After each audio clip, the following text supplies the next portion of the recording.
Hello, hello, and welcome to Homeschool Moms Unfiltered. I'm your host, Amanda, and my lovely co host is. Hello, I'm Megan. So, welcome back to our weekly book club, right? We took a little bit of a break from book club over the holidays. We've started reading again, and we're glad you're here. This week, we are starting a new book called The New Menopause: Navigating Your Path Through Hormonal Change with Purpose, Power, and Facts. We all know the facts are going to get me. It is by Mary Claire Haver. We know that the names will also get me, but in the other way, MD, she's a doctor. So a fellow homeschool mom recommended this, one of our friends that we met in a different book club. She was like, oh, you absolutely have to read this. And so here we are. I'm so glad that we're reading it. I'm finding it a pretty good read. I really like the fact that it is full of facts and information and gives like some good background history on things. I think it helps kind of set the stage and helps you understand why we're here. And I'm not sure that everyone knows that. Some of it was even new to me. And I feel like I've researched a fair amount of this kind of stuff. And I also really like the fact that she's pretty clear about the fact that for the most part, she is pro treatments and hormone therapy treatments, but she isn't pushing a specific course of action. She's really clear about, talk to your doctor. There are cases where it doesn't work for some people. I would be one of those people. I'm pretty sure that it's not a good option for me, given my health problems and all of the different things I have going on. And so I like the fact that the book still applies to me. And it seems like I feel optimistic. I'm still going to get a lot out of it. Mm-hmm. Yeah, so we're super glad you're here for book club. If you read along with us, that's awesome. It is a good book. I'm enjoying it so far. As Amanda said, I have a couple of disclaimers that are coming in momentarily, but so far, really liking it. You don't have to read the book. You're welcome to just come and listen. But if you would like to read the book, there's a link down below where you can pick it up on Amazon. We hope that you'll share your thoughts or comments with us. You can leave us a comment here on one of our social channels. We host a private Facebook group. We have a Patreon. I mean, you can find us pretty much anywhere. We always love connecting with fellow like-minded homeschoolers. So come hang out with us. But yeah, we would love to know what your big takeaways are, either from the book or from the discussion, either way. So yeah, so I will start out by saying that, well, first of all, I will start out by excusing my feathered friend. Can you hear him in the background, Amanda? He's pretty vocal right now. He's vocal. Yeah. I explained in our weekly episode that we are house over winter break through a service called Trusted House Sitters. It's a great way to world school on a dime. I'll put a link for that below, but every once in a while you might get a bird squawk in the background because we have two parrots with us. We've been here for over 3 weeks now and they're so much fun. So please forgive the parrots in the background. But I will start out with kind of a few claimers here, right? That I'm enjoying reading the book. I'm learning a ton. I already have just from our first section of reading, but this is so far outside of my wheelhouse that I think, number one, you're going to hear Amanda talk far more than me in the next couple of episodes that are on this particular book.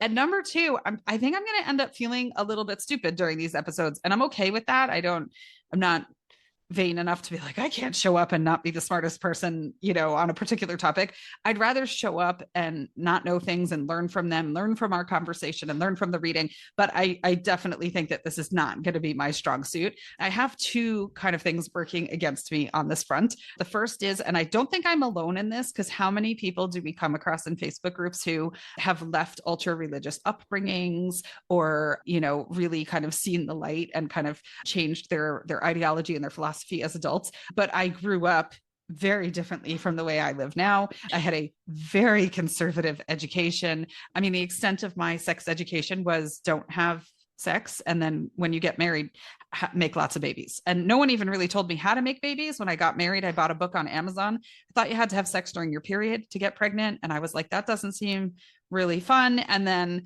found out it was totally not the case. And I mean, like my mind was completely blown by reading that book. But I mean, I was in my mid-20s and figuring out how you get pregnant, like zero knowledge. So to say I'm behind on the learning curve is an understatement. And I'm probably not alone in that. I think there's plenty of other people that grew up that way. It's probably fair to say you probably grew up like you probably didn't have oodles of information coming at you. Did you, Amanda?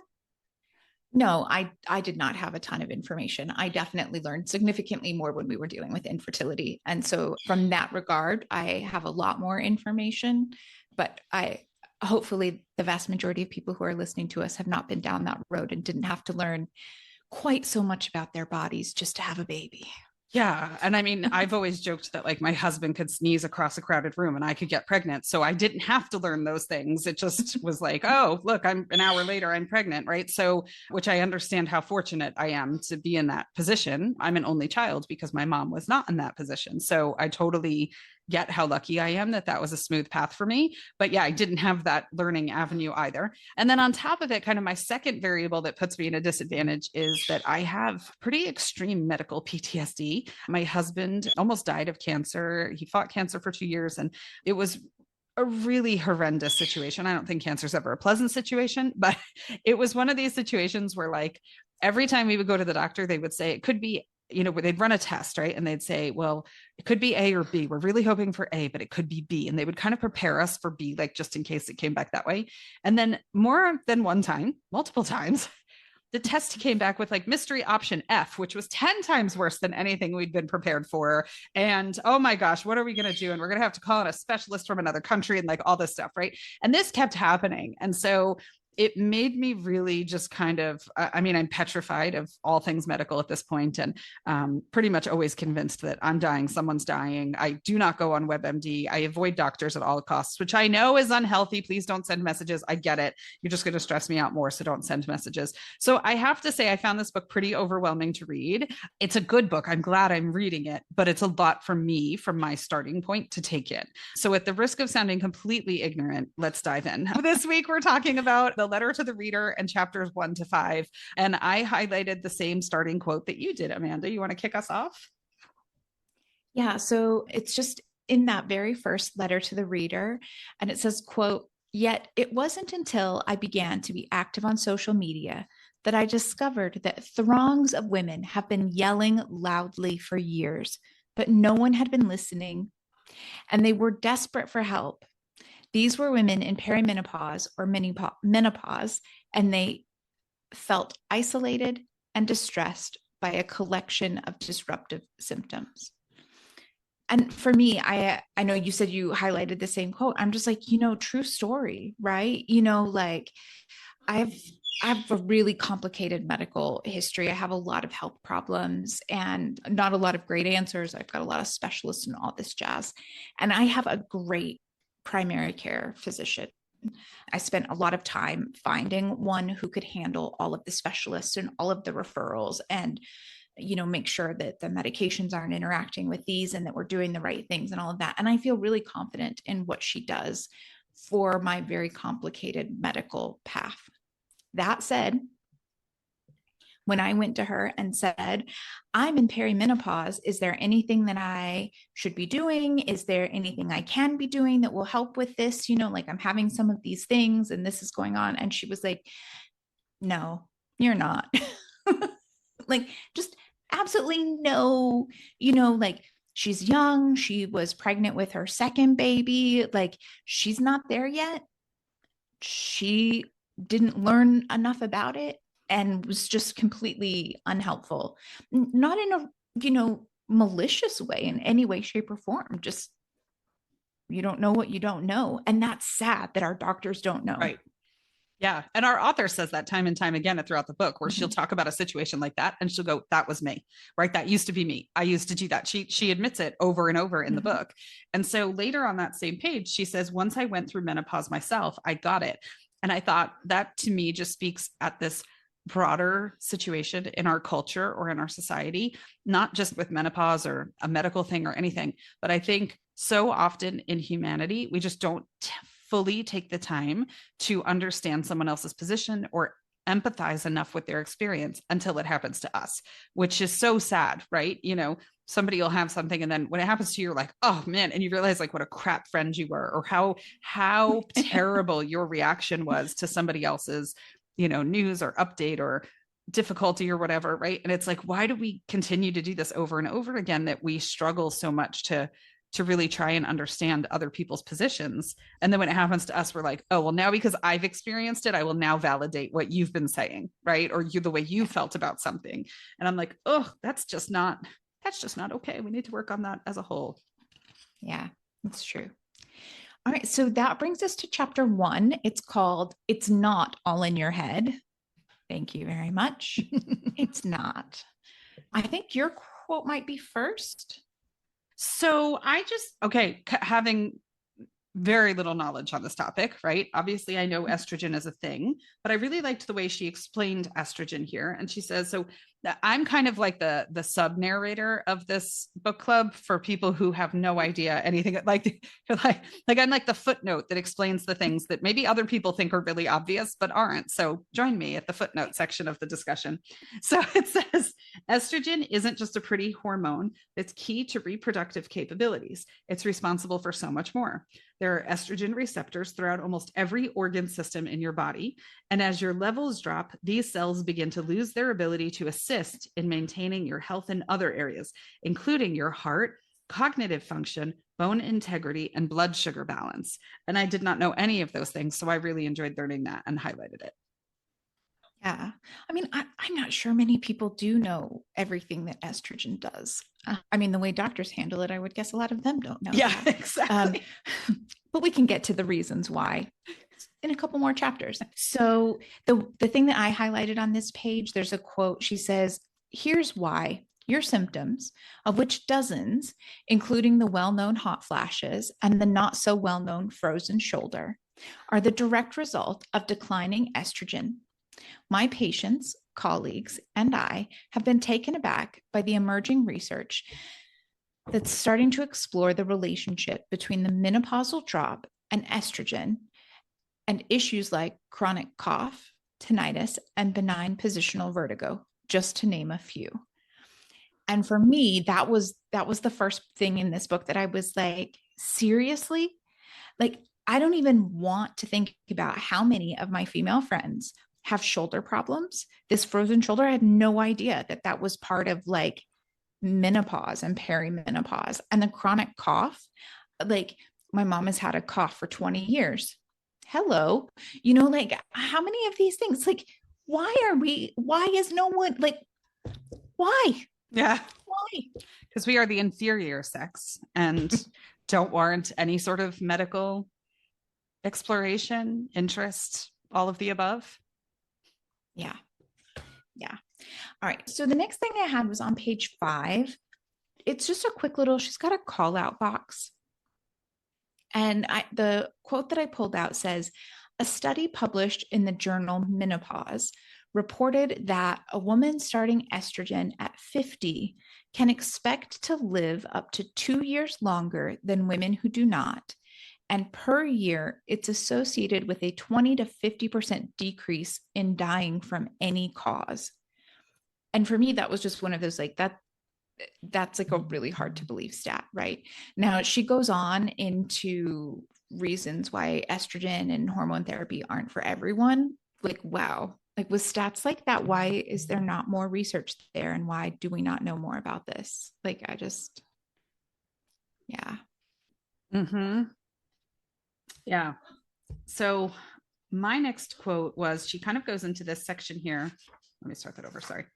So then she goes into a section here called So Many Symptoms, So Little Support. I love how she encapsulates the quandary that is being a woman, especially in America. I can't speak for the medical system anyplace else, but especially here. And so she goes through kind of things like lack of awareness. Did you do like a symptom check off on page 6 and 7, Amanda, with the symptoms that are here? She goes through kind of all these things that are signs of, I guess, lack of estrogen, or maybe that you're transitioning into perimenopause with all these different things. And I checked off 1, 2, 3, 5 of them. So then some of the other things, right? No standard diagnostic testing, things like that. But one of them is lack of uniformity of symptoms. And so I thought this is really an issue that goes so deep, because it says healthcare professionals love uniformity, and menopause is an out-of-the-box nonconformist with highly individualized expression. And so first of all, as a neurodivergent person with 3 neurodivergent kids, I was like, hello, right? Same thing. That's why, like, there's like 3 markers for autism, right? Where it's like, doesn't make eye contact, lines things up, walks on tiptoes, right? Like, and if you have symptoms aside from those things, we can't consider you because these are the things that we consider to be autism, right? And so it's kind of the same thing, right? It's like we like very clean lines. We like to know this is a symptom, this is not a symptom. And my thought went even beyond that too, when we talk about like getting into medical school and things like that, right? That there's a certain type of candidate that is always sought out for this, or a certain type of candidate that does well on the requirements to enter medical school, that does well on the steps to go through there. And it's like, well, maybe we need to broaden that a little bit, because you need people who are not such linear thinkers, who are open to being like, like you need an artist in there to be like, how could we look at this from a different angle? And we clearly don't have that in medicine. Yeah, no, it's really hard to find.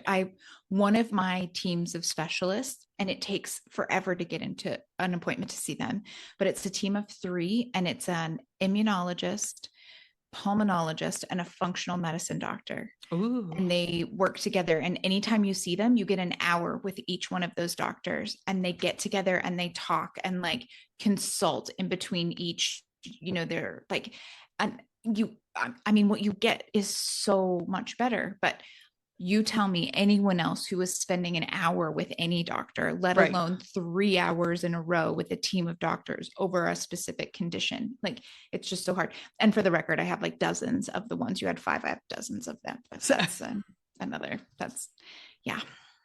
Yeah, it is. It's a nice checklist though, right? To be able to go through the symptom list and kind of see like, oh, okay, I'm in it more than I'm not. I mean, but I think we've talked about this before. Like, I think you're further along than I am. Like, I haven't missed a period yet or anything. Like I'm hopeful. I can't wait for this shit show to be done. Like, I'm done spitting out children. I don't need any of this crap anymore. Be done. And it's just not there. Right. But I think, so you might have maybe more, well, first of all, we have a different health profile anyway, because you have other stuff going on. And then on top of it, you're like a little bit further along, I think maybe, and I'm a little envious of that. I am, but not far enough along to be envious of. I'm going to put that out there.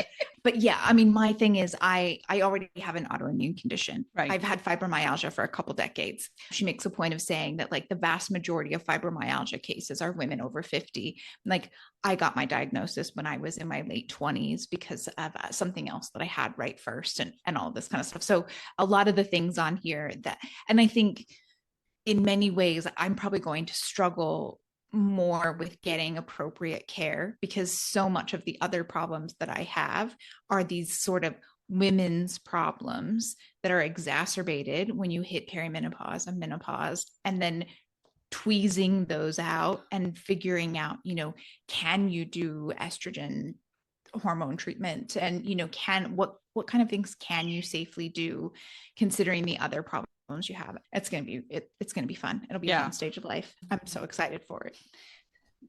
Lots of sarcasm. Please read the sarcasm there. Okay. So I had a quote as well, and I just thought it was generally a good quote so that we're kind of all on the same page. She says, quote, "Not all women will experience all of the symptoms, but the majority will experience some. When a person has symptoms can vary too. Menopause symptoms can begin during perimenopause and can last for decades. You might be bombarded by multiple symptoms during perimenopause and reach smooth sailing during postmenopause, or exactly the opposite." Right? Like, something to look forward to. It's anyone's guess. So this is one of those things, right? Like, we're a great example, the two of us, of the differences in this, because in the last year, I have missed 2 periods, and I know that they aren't coming when they're supposed to, because I track all of these things. I track my temperature and all of these other things for my various health problems. So I always know.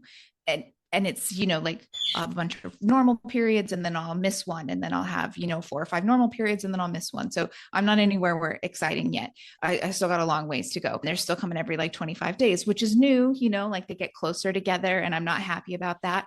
But I don't have a lot of hot flashes or things like that. And I know that that's something that you have struggled with, is the hot flashes, right? And so just that, like, what symptoms you have and when, and if they mean anything at all yet. The book also talks about like missed periods and that. And I know, like, my mom really struggled with the fact that she could go and she'd not have a period for like 9-10 months, and then suddenly she'd have a period, and so they start the clock over again. Menopause, not menopause yet. And so she had years of this like not quite there yet. Like, so, and then this book talks about the fact that genetics play a role. So I suppose I have that to look forward to. That's fun. And see, I thought that because like, and that was one of my big concerns, right? Like when I got married, I knew the struggle that my mom had and how heartbreaking it was for her. And I mean, out of, I think 12 years of trying, I'm an only child, right? So I was like, oh gosh, we'd better start early because you just never know.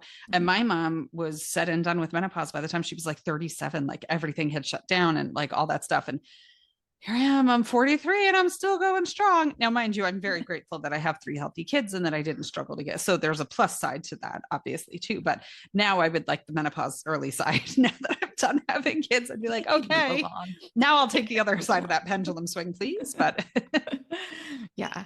Okay. So for the next few pages, you have a few more notes, but she talks about some things that are worth, if you're at all interested in this kind of stuff and picking up the book and reading it. She talks about the gender pain bias and how, I mean, it's proven, right? There are studies there. It's proven, it's not made up, but that doesn't stop women from being considered whiny. She talks about the racial bias that's involved in medicine, especially with women, which hopefully everyone who's listening to this, like we all know that this is a serious issue and something that's a real problem, especially here in the United States. Those are the only studies that I'm really up on. She also talks about the hugely inadequate training in medical school, even for OBGYNs. And I have heard many OBGYNs talk about that here lately, right? That thing of like, there's just so little training and that consistent theme of like, I didn't really learn all about it until I was experiencing it and realized that I had no idea what I was experiencing. And it was time to like educate myself because I should know. And then I felt really embarrassed that I didn't know because this is literally my job. Like, right, these parts are supposed to be what I know everything about, and I don't know anything about them. Exactly. Yeah. I made a note in the margins where she talked about women being called whiny, and they talked about a hospital code using the term WW for a whiny woman. Like you have a WW in 4, right? So basically just like handing a case off to somebody else and being like, it's nothing. They're just hysterical or they're, weak or whatever the case might be. And I actually have a friend whose spouse worked in medicine who introduced me to the code LHF. Now, I lived in South Florida most of my adult life. I am married to a person who was born in South America. It's a dominantly Hispanic community. And that's the community that my kids have been raised in. So that's just the world that we've lived in. And I love it. It feels like home. But I was introduced to the code LHF, which is Latin hysterical female. And that was a code that her significant other was using at work with his coworkers, right? To describe women who came in. It was just kind of automatically assumed that it wasn't a legitimate complaint. They were a Latin hysterical female. So I was like, oh yeah, like I firsthand have heard that come out of somebody's mouth who does this for a living. So good times, right? Oh, yeah. Yeah. So, okay. On the next page, this is where she got me because I love history, right? I'm like, I may have zero scientific background from my education, but I can talk history all day long. I took like 7 years of history in high school because they had to fill all the stuff that we didn't get in science with something else, right? So I loved this part. It spoke to me. So it said on the bottom of page 9, in Greek mythology, women who we now know were probably experiencing menopausal symptoms were described as having uterine melancholy, which I thought was fantastic. Later, the Greek physician Hippocrates coined the term hysteria to refer to a vague disease also originating in the uterus, which he believed would wander around the body and cause symptoms such as tremors and anxiety through the release of toxic fumes. Then it continues down below and says the inherited belief that a woman's medical issues are solely emotional or psychological in nature has especially strong staying power and contributes to what is today referred to as the gender pain gap. So that's what you were referring to there. But I can't, like, I just thought it was fascinating to go back. I mean, they talk about people, after when a woman has gone through menopause, like bleeding them with leeches to release the toxins that would have previously been released through their period and all this stuff. And I was like, oh my goodness, right? So it makes you wonder, like we're saying now, doctors don't know a whole lot of much about women's bodies, right? And all of this stuff. Like, we're going to be in a book in like 500 years where they're going to be like, can you believe that in 2025, doctors told women that they weren't in perimenopause, blah, blah, blah. So I thought that was interesting. So I liked that. And then on page 13, there was a section here where she says, and you kind of referred to this a moment ago, right? Where you were saying like, this is the part of the body I'm supposed to know the thing the most about. She says, I'm an OB/GYN. My specialty is treating patients with ovaries, the two small oval shaped glands that produce estrogen, progesterone, and testosterone, the hormones essential to a menstrual cycle, fertility, and pregnancy. And it wasn't part of my required education to be more knowledgeable on the inevitable diminishing nature of this hormone production, or to understand its link to cardiovascular diseases, neurodegenerative diseases, certain types of cancer, and lowered quality of life. And I think that can be said across multiple specialties in the medical field. Like the first thing that came to mind for me was like gastroenterologists don't need to learn nutrition. Like, I mean, they take like one semester of like basic nutrition, right? When you're dealing with digestion, how do you not need to know about the things people are eating and the way that they react in the body and things like that, right? And it seems like there's a lot missing from the education that's out there right now. And then she talks about it later in the book, and we'll get to that, but she talks about like, so then you can be empowered and like bring things to the doctor and, you know, all this kind of stuff. And I'm like, oh, because they love that, right? They just really they do. They really love that. Love that, right? I was like, sure. I mean, what it took for me to have to get my kid tested for celiac was like, I mean, they thought I was like whiny woman, right? And it was like, I'm like, could we please? I have amazing insurance. They'll pay for it. Could we please run the test, right? Like what it took. It's just ridiculous because we come in and they just think that we're nuts. Yeah. Yeah, no, it's so true. So we both have the same note just on page 14 in the book. She recommends the Menopause Society as a quality resource. So if you are listening to us and you're like, I really don't want to, this is not my cup of tea, but I am interested and I want to know more, the Menopause Society, they've got a website, go check them out. Mm-hmm. And she mentioned somewhere too that there's a list of doctors there too that are more forward thinking when it comes to menopause treatment and hormone replacement and stuff like that. And I thought, well, if I was we've just moved. So I'm like, oh, if I needed a doctor, that would be the place that I would now go. So yeah. All right. So then we get into chapter 2, the complicated past and confusing nature of menopause treatment. And we've both got the same highlight here on 18, which was early Greek and Roman physicians thought the loss of blood via menstruation each month was a sort of purging of toxins and poisons from the body, and that when menstruation ended in menopause, a failure to release these toxins would drive a woman mad. Mm-hmm. Lots of things make me get to that point, but not that. So yeah. I mean, it's just that thing. I mean, I guess at least we aren't still putting all menopausal and perimenopausal women in asylums, but still the number of perimenopausal and menopausal women offered antidepressants instead of being taken seriously or even misdiagnosed with bipolar, when really it's an estrogen issue is, I mean, it's just mind boggling, right? We're 51% of the population, and assuming that we all live to be 40s or 50s, like we all go through this. And yet it's not a focus. It's better. Yeah. You know, I mean, yeah, like it's that thing like, oh, menopausal. I mean, she's kind of, you know, like, yeah, like, seriously, that's what we've got. She's kind of, yeah. Like, I don't think so. Yeah. Yeah. So before we get into the next half of what we read for today, we just want to make sure, did you know that we have a Patreon? So we would love for you to join our Patreon. Your monthly membership helps support us and this podcast, but also we are working to build a virtual community of progressive, like-minded secular homeschoolers. So with Patreon, you'll have access to our monthly themed unit studies, one each month. Well vetted, great links, easy to use, own voices. Like we're talking progressive unit studies, which you can't always be guaranteed with in other places and other sources.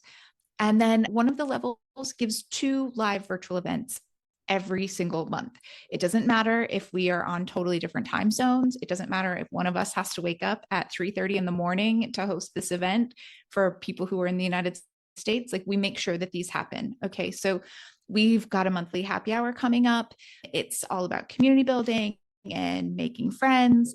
And then we also have a regular Q&A event where we discuss all the things, we brainstorm, we commiserate, or whatever else you might need from both me and Megan. So you can find details on our Instagram page as well as on our spiffy new Homeschool Moms Unfiltered website. And if we're really on top of it, we might be able to drop it in the notes or on social media or something like that. But we would love for you to come join us live. We'd love to meet you live and almost in person online soon. All right. So chapter 3 is called A Seismic Shift Occurs. Let's see. So on page 27, the subtitle is The Results Heard Around the World. Yeah. And she does a bit of a deep dive into the study in the late 90s and early 2000s called the Women's Health Initiative Hormone Therapy Trials. Now, really, you should probably read all of this if you're interested or at all worried about the results of this trial. She does a really good job of breaking it down. This was reported as like hormone therapy causes significant increased risk of cancer.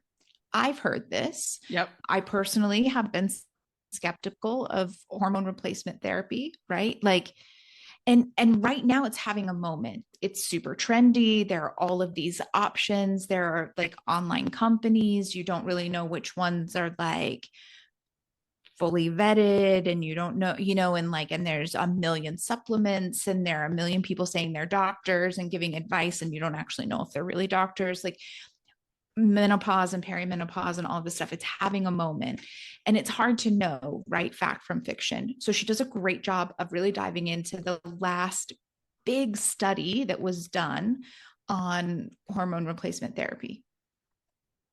So in a nutshell, it's definitely not as simple as hormone replacement therapy causes cancer. Yeah, I would definitely recommend reading all this. And I think too, it just kind of goes to, it's a statement about our society again.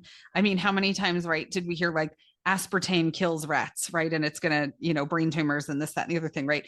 But then when you actually look at the study, and I'm not saying you should consume mountains of aspartame, but like when you look at the study, they put more aspartame than a human could consume in a lifetime into a rat that's like 1,000th the size of a human being, right? Like, so it's like, but these headlines tend to gain traction.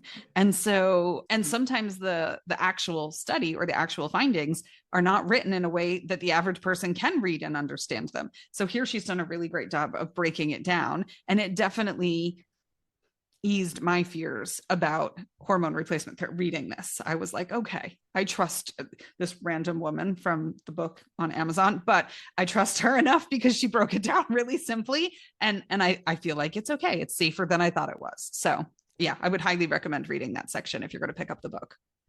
Yeah, no, exactly. So like in a nutshell, she's talking about the risk statistically speaking. Okay, so from this study and other studies, we know that estrogen alone isn't great for anyone with a uterus, as it really does significantly increase your risk of certain types of cancer. So that is worth keeping in mind. Just straight estrogen, you're not really going to find that out in the wild, right? Like you're not going to just go get that without a prescription or something specific. But the stat that everyone heard about and that scared everyone off of hormone therapy was about breast cancer specifically. And I'm not sure if this far removed from when those results were first reported, we all know that it's specifically about breast cancer. I think like I knew it was just like, oh, it's bad for you and it can cause all of these crazy problems. But the stat that was reported was about breast cancer. And the specific quote she has says, okay, quote, the chance that a woman would develop breast cancer was 4 out of 1,000 on the placebo. Okay. When estrogen and progestin were, and that's like a form of progesterone, were added, so you take them together, the risk increased to 5 out of 1,000 women per year. So when this is calculated as a relative risk, it's presented as a 25% increase. And that's what the news did, right? And that's what everyone freaked out about. But when the data is instead calculated as absolute risk, the increase is 0.08%.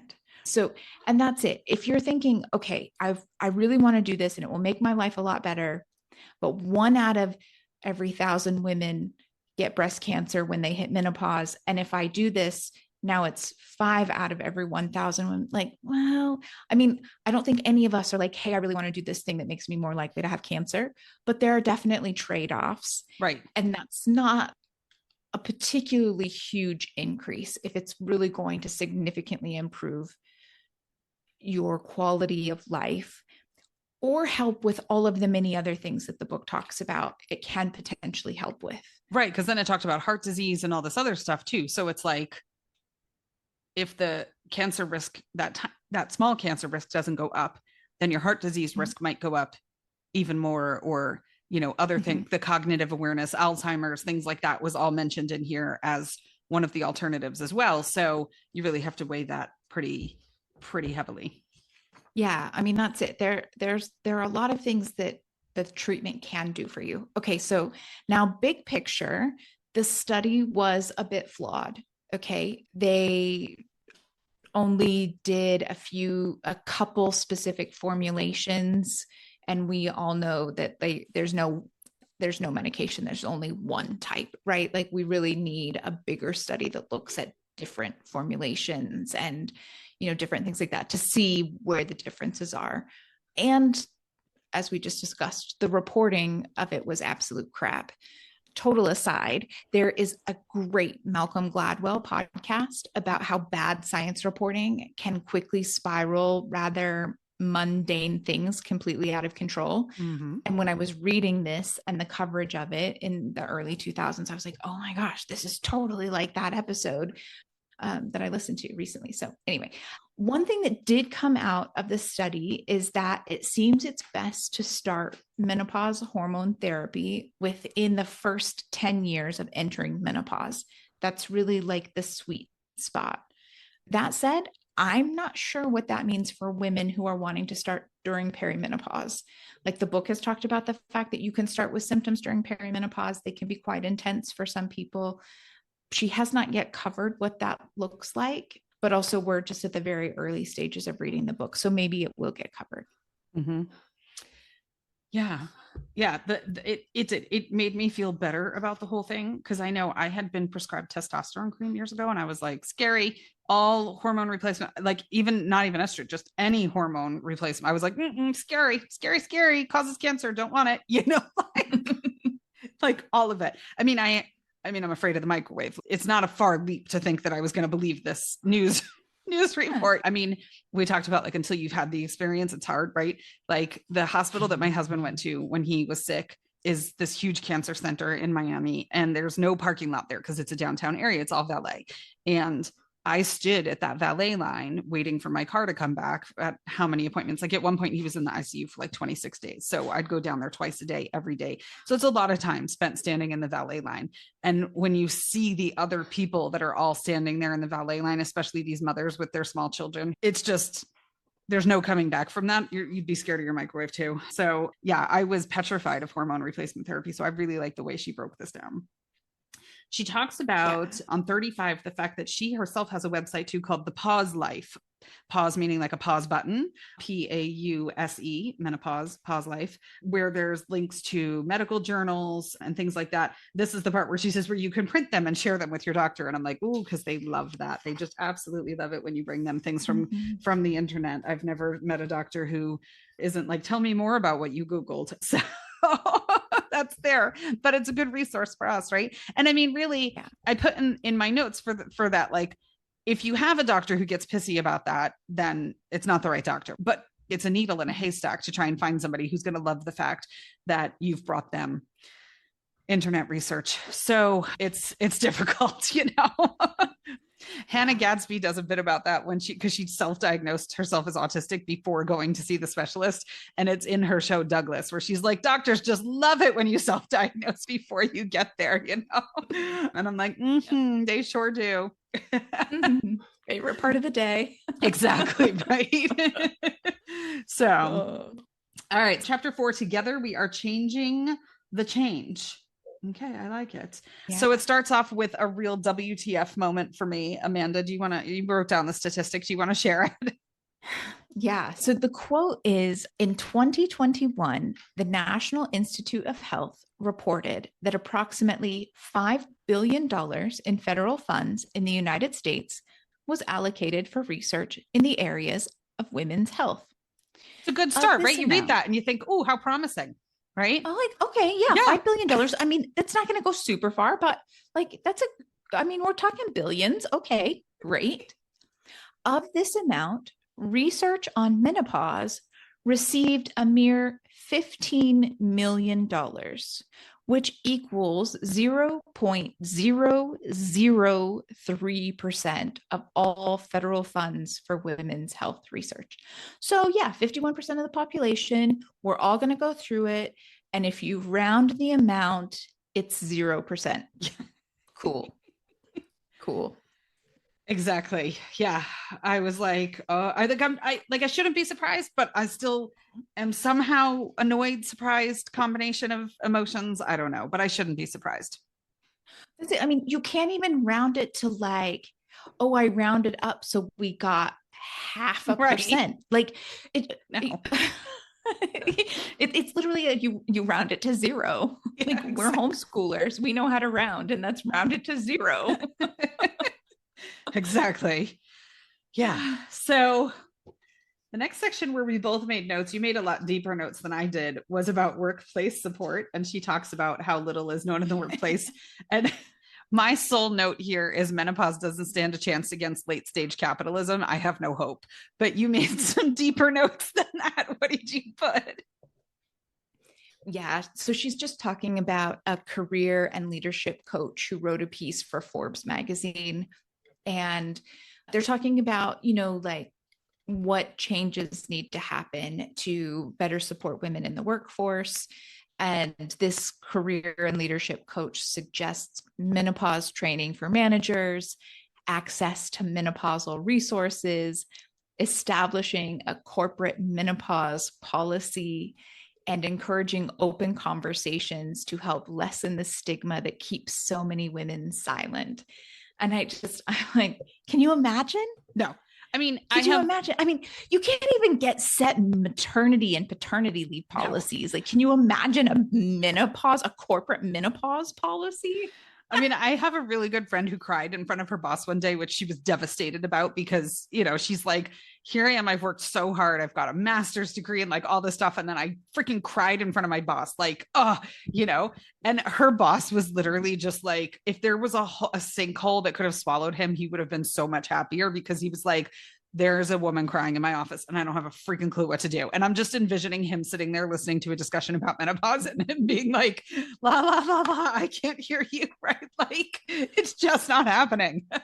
It's not. But also, could you imagine how much better life in the United States across the board would be? Because it wouldn't benefit just the women in corporations, like just the employees of corporations, Right. right? It would be all of those male managers who are actually, oh, I don't know, married to women Yes. who are at home with their children and whatever else. Like we might see the gray divorce statistic drop if men were actually required to learn about menopause. Right. Well, and instead, at least in the US, we're going in the opposite direction where we're not going to teach anybody anything about their bodies, even in the public school system. Like my experience, I didn't go to public school. So the fact that I came out of school having pretty much no science education and absolutely no sex education could happen because it was a private school and it wasn't regulated in the same way. But now in the United States, we're moving towards not allowing any of those conversations to happen, even in the public school system. So we're going to have an even less educated population about their own bodies, their partner's bodies, all of the above. It's going to be great. Yeah, no problem. Yeah, no exactly. problem. It'll be great. Awesome. Yeah. The last thing in this chapter that kind of made me laugh in a sad way was that she pointed out they were looking at employee surveys and like kind of consistently more than 20% of women have seriously considered quitting their jobs because of menopause symptoms, like that brain fog and those kinds of things, like just it making it really hard for them to continue working. Mm-hmm. And even with all of that, what employees say they want is flexibility that includes work from home options, temperature controls so that they can actually control the temperature when they're having those hot flashes, right? And compassion and kindness. There's no room for any of those things in late stage capitalism. I'm sorry. Like, my brain fog is so bad that I think I might need to quit my job, but really, I'd just like you to let me control the temperature at my desk. Yep. Like, oh, like what I just, but okay. Yeah. It is what it is. Here we are. All right. So we're almost done. We're on our last chapter. It's actually, we've moved into part 2 of the book. It's called Getting to Know Menopause, or Everything Your Doctor Forgot to Mention About Menopause. Or doesn't know about menopause. Yeah, right. That's probably far more accurate. And so chapter 5 is titled The 3 End Stages of Reproductive Change: Perimenopause, Menopause, and Postmenopause. I liked this chapter. I didn't know any of this. Yeah, so I knew most of it, but I really thought, like, man, this should have been just at the very beginning as like a dictionary, help get everyone, because I do think that most women don't know all of these, especially not until they get into it. And she even says that for me, because I have so many health problems and I know my body so well and I track it so much, it is hard for me to imagine. But she makes a point that a lot of women don't even know they were in perimenopause until it's done. And like, that just blows my mind. I don't know how you could go through all of those changes and all of those things and not, I mean, I suppose it's just because you weren't taught that there's a name. You're just taught that that's being a woman and part of getting older. But like, it is a thing. So let's just go through. I mean, you also have people who poop out a 9-month full-term baby on the toilet and didn't know they were pregnant. Like, you know, I mean, so it happens apparently, right? I mean, I just remember like the way I felt when I was pregnant. I mean, I was literally like in the fetal position around a trash can, and I'm like, you didn't know you were pregnant, huh? Okay.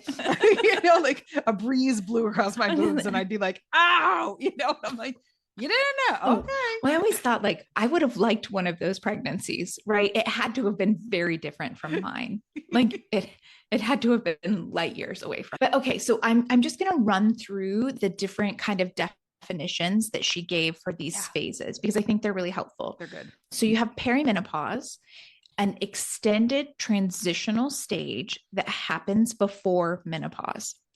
It is marked by irregular periods, longer or shorter in duration. I think that's important. A lot of times when you go online and try to research whether or not your period's getting closer together or shorter, it has anything to do, like, what does it mean? Is it perimenopause? Is it menopause?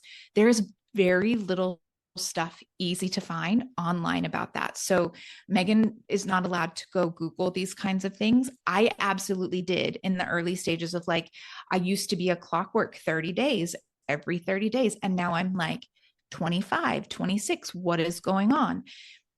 I couldn't find information.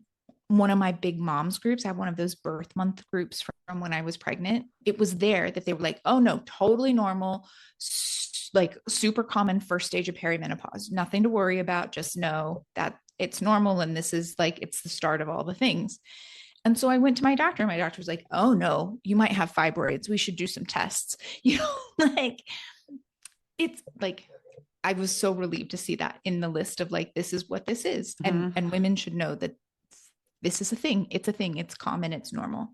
Okay. Entrance into perimenopause may begin in the 40s or even in the mid 30s.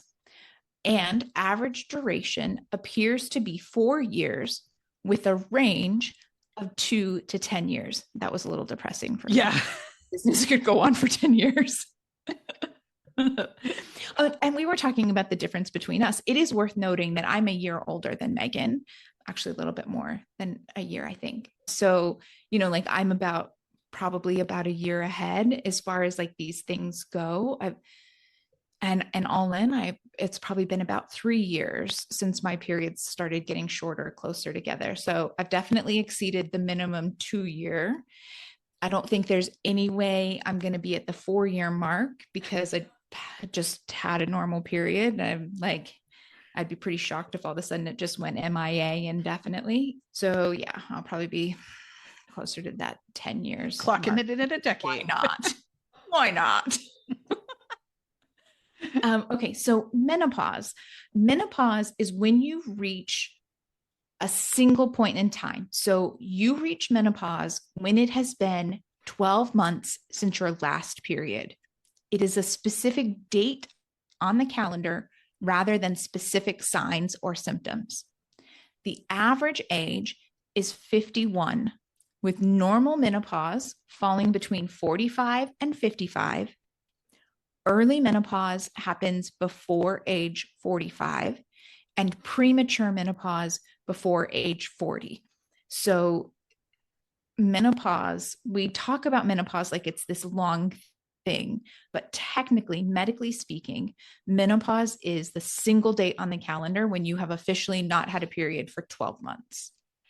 And then the last stage is postmenopause. So you are postmenopausal once you have reached the menopausal moment, right? So once you hit that single day on the calendar that says, I have not had a period for 12 months, after that day, you are postmenopausal. The highest prevalence of vasomotor symptoms, such as hot flashes, heart palpitations, and sweating, can occur in this stage. Good times. Yeah, right. Something to really look forward to. Postmenopause includes the rest of your life after menopause, right? It's not a finite amount of time. We're not talking, 4 to 10 years. That said, though you are postmenopausal for the rest of your life, common symptoms have been reported to last generally between 4.5 to 9.5 years after the final menstrual period. So you're going to be postmenopausal forever, but give it 10 years and you should start feeling more normal. New normal. More normal, and it will become your new normal, and you'll figure out how to live with it. Mm-hmm. Yeah. It'll be fun. Yeah. If you say so. It won't be fun. That's like that. Have kids. It'll be fun, they said. All right. So to wrap up this chapter, she talks about when you enter menopause and how it's based on like genetics and reproductive history and specific menstrual cycle things. So we talked earlier about how it's often, a hereditary genetics kind of thing with the specific menstrual cycles. She talks about, if you started early, then you're more likely to finish earlier. If you were on contraceptives that suppressed your estrogen levels, like it saved your eggs, right? You didn't activate as many eggs when you were younger. And so you have more eggs to get you further into your 40s. And so you're not going to hit menopause as early. The same for if you were pregnant, if you had babies, because you were not releasing eggs during that time. And it's that thing for those who don't know the biology of it, you're born with, over 1 million eggs. Mm-hmm. You don't just use one egg each month. Like when your body activates for a period, lots of follicles, lots of those eggs kind of come online. And then the one or two that is actually ripe and great, it comes out and does its thing, right? And the others are all just like, oh, false alarm, and they die off, and that's the end of it. But it's not like one per cycle. You have many per cycle that you lose. So it's not like, well, I was pregnant, but I was only pregnant for 9 months, so that only gave me nine eggs. That's not the math that you're doing there. That's not why it's extending by years. Mm-hmm. I liked the part where it said, interestingly, the number of births may also influence how severe your menopausal symptoms are, with research showing that women with 3 or more births are more likely to have extreme symptoms than those who have birthed 1 or 2 children. And I was thinking, like, the retribution for Michelle Duggar during menopause is going to be like, I was like, it's going to be a real situation for all the fundies who had like 20 kids apiece. It's going to be woof. Mm-hmm. Okay, then. Yeah. Yeah. Although I have to admit, I read that and I thought, sucks to be Meagan. I've had 1. I'm fine. I'm at the 3 or more. I'm not at Michelle Duggar levels though. No. So, Yep. Yeah. So I'm in the middle ground. Yeah. Okay.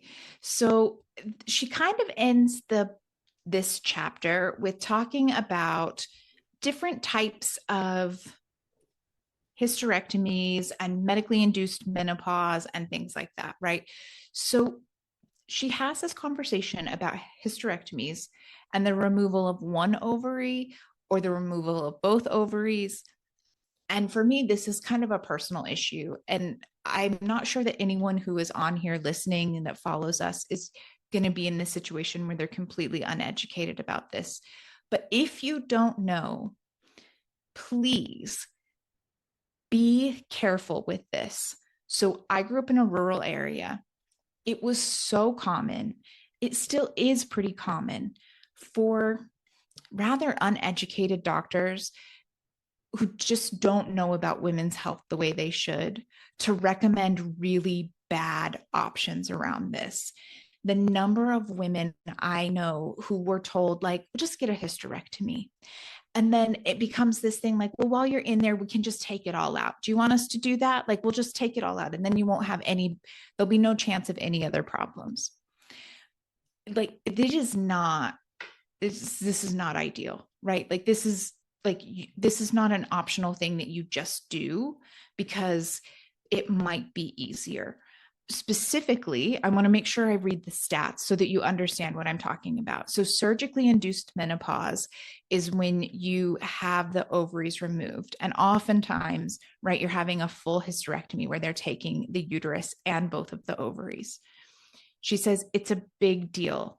Quote, it brings about sudden and dramatic changes in your hormones that can have severe consequences if untreated, including introducing a 28% increase in overall mortality, a 33% increase in rates of heart disease, a 62% increase in risk of stroke, a 60% increase in risk of cognitive impairment, a 54% increase in mood disorder risk, and a 50% increase in risk of osteoporosis and bone fracture.